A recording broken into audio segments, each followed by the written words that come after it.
Hello everyone, welcome to my YouTube channel. आज पढ़ रहे हैं हम लोग एक कहानी। इसका नाम है चतुर कौन। तो बताइएगा इसमें चतुर कौन है। इस कहानी में बोली के महत्व पर बल दिया गया है। हमें सच बोलना चाहिए, लेकिन कड़वा सच नहीं जो किसी को बुरा लगे।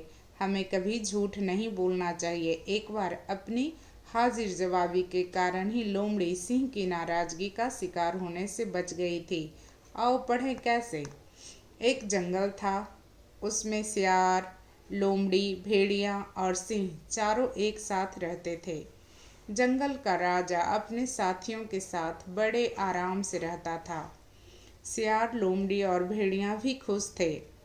सिंह राजा था, लोमड़ी मंत्री थी, भेड़िया सेनापति था और सियार अर्दली यानी सेवक था, नौकर था। एक दिन की बात है, सिंह ने मुंह खोलकर जम्हाई ली। पास ही भेड़िया बैठा था। उसने कहा, सरकार, आपके मुंह से बदबू आती है। किसने कहा? भेड़िया ने, जो उसके पास बैठा हुआ था। और भेड़िया क्या था? उसका सेनापति। सिंह नाराज हो गया, बोला, मैं जंगल का राजा हूँ, मेरे मुंह से भला बदबू कैसे आ सकती है। इतना कहकर वह भेड़िए पर झपटा। एक ही झपट्टे में उसकी गर्दन तोड़ दी, पंजों से उसका पेट फाड़ दिया। बेचारा बेमौत मारा गया। यह देखकर सियार और लोमड़ी बेहद डर गए। कौन मारा गया? भेड़िया, जो कि उसका सेनापति था। अगले दिन सिंह ने मुंह खोलकर फिर जमाई ली और सियार से पूछा, अब तू बता, क्या मेरे मुंह से बदबू आती है? सियार, जो उसका मंत्री है, कल भेड़िए की बुरी गत अपनी आंखों से देख चुका था। उसने सोचा, राजा का मिजाज गर्म हो गया है, हमें नरमी से काम लेना चाहिए। वह बोला, हुजूर, आपके मुंह से इलायची की खुशबू आ रही है। आहा, कितनी प्यारी सुगंध है। यह कहकर सिंह को खुश करने के लिए सियार जोर जोर से हंसने लगा और उसकी तारीफ के पुल बांधने लगा, यानी खूब सारा प्रशंसा करने लगा। सिंह ने डांट कर कहा, चापलूस कहीं के, तुझसे मुझे यही आशा थी।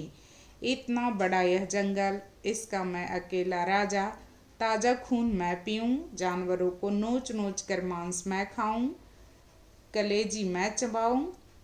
फिर मेरे मुंह से बदबू ना आएगी तो किसके मुंह से आएगी? तेरी मति मारी गई है, कहता है खुशबू आ रही है। सियार भी सिंह की नाराजगी का शिकार हो गया। क्यों? क्योंकि उसने उसकी बहुत ज़्यादा तारीफ कर दी, जो ऐसा था नहीं। उसे बढ़ा चढ़ा करके बोला। बाकी बची लोमड़ी। लोमड़ी क्या है? उसका अर्दली यानी सेवक, नौकर। यहाँ पे ये भी मारा गया। कौन? सियार भी मारा गया, जो कि उसका मंत्री था। भेड़िया उसका सेनापति था, वो भी मारा गया। बाकी बची लोमड़ी। अगले दिन जब जब उससे भी सिंह ने यही सवाल पूछा तो वह बोली, सरकार, मुझे जुकाम हो गया है, बदबू खुशबू का कुछ पता ही नहीं चलता।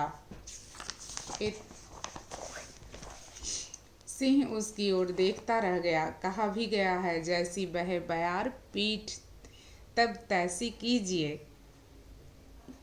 जीवन मूल्य क्या है इस कहानी का? हमें अपनी कमियों को स्वीकार करना चाहिए, न कि क्रोध। कमी यानी कमजोरियों को। यहाँ सिंह से दोनों, ये तीनों क्या थे? कमजोर थे। भेड़िया भी कमजोर था, लोमड़ी भी कमजोर थी और सियार भी कमजोर था। सियार ने तो क्या किया? उसने बड़ाई कर दी, बहुत ज़्यादा बढ़ चढ़ के बोला कि आपके मुंह से खुशबू आ रही है। भेड़िया, जो उसका सेनापति था, उसने क्या कह दिया? सही बात बोल दी कि आपके मुंह से बदबू आ रही है। तो दोनों को, एक ने बहुत ज़्यादा प्रशंसा कर दी, किसने? भेड़िया, ये सियार ने। और भेड़िया ने क्या कह दिया? सच्चाई ही बोल दी। लेकिन इसमें सबसे जो चतुर था वो कौन था? लोमड़ी। लोमड़ी सबसे ज़्यादा चतुर थी। उसने कहा कि मुझे नहीं पता कि खुशबू आ रही है या बदबू, क्योंकि मुझे सर्दी जुकाम हो गई है। यानी कि जैसी हवा चलनी चाहिए उधर को ही, जिधर से हवा चलनी चाहिए उधर ही पीठ करना चाहिए। यानी सबसे चतुर इसमें कौन था? लोमड़ी। और वह ऐसा बोल करके अपनी जान को क्या किया? बचा लिया। बाकी वो दोनों एक मारे गए। तो इसमें सबसे ज़्यादा चतुर जो हुआ वो कौन हुआ? लोमड़ी। तो शक्तिशाली जो था वो सिंह था, और सिंह के सामने ये लोग कुछ नहीं था, और सिंह हर एक बात को जानता था। इसलिए कहा गया है कि अपनी कमजोरियों को, अपनी कमजोरियां हैं उसे पहचाने, न कि क्रोध करें, क्योंकि आपसे ज़्यादा शक्तिशाली कोई दूसरा जो आपके सामने है वो आपको समझ रहा है कि आप क्या कहना चाह रहे हैं या आप कैसे हैं। तो यही इस कहानी से हमें शिक्षा मिली।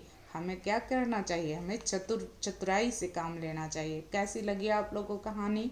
कमेंट कीजिएगा। ठीक है, धन्यवाद, थैंक यू।